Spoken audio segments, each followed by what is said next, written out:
नमस्कार,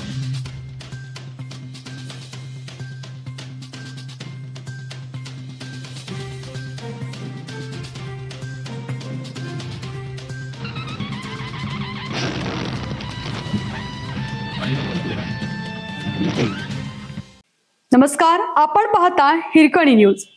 हिरकणी न्यूज प्रत्येक क्षण ताज्या घडामोडी आणि महत्त्वाच्या प्रत्येक बातमीसाठी नेहमी तत्पर.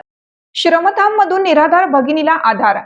काही वाढदिवस केवळ शुभेच्छाने साजरे होतात, काही केक कापून संपतात, पण काही वाढदिवस असे असतात जे एखाद्याच्या आयुष्यातील अंधार कायमचा दूर करून आशेचा दिवा प्रज्वलित करत असतात.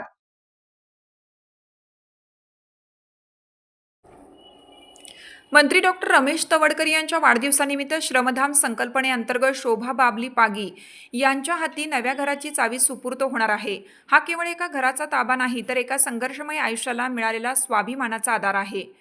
शोभा बाबली पागी वयाच्या अवघ्या काही वर्षातच वडिलांचे छत्र हरपले.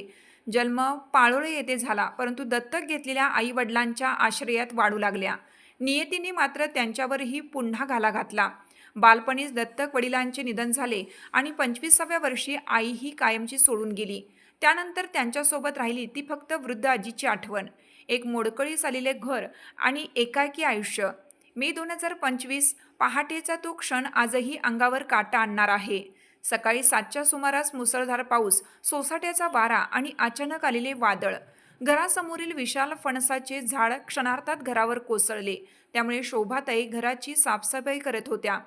झाडाच्या तडाख्याने त्या गंभीर जखमी झाल्या. जीव वाचला, पण झोपडी क्षणार्धात उद्ध्वस्त झाली. त्या भग्न घराकडे पाहून डोळे पाणावले, पण त्या अश्रूमध्येही आशेचा किरण होता. स्थानिक उपसरपंच सुनील पैंगणकर यांनी ही वेदनादायक घटना सरपंच सविता तवडकर आणि श्रमधाम संकल्पनेचे अर्धयू मंत्री डॉक्टर रमेश तवडकर यांच्या निदर्शनास आणून दिली.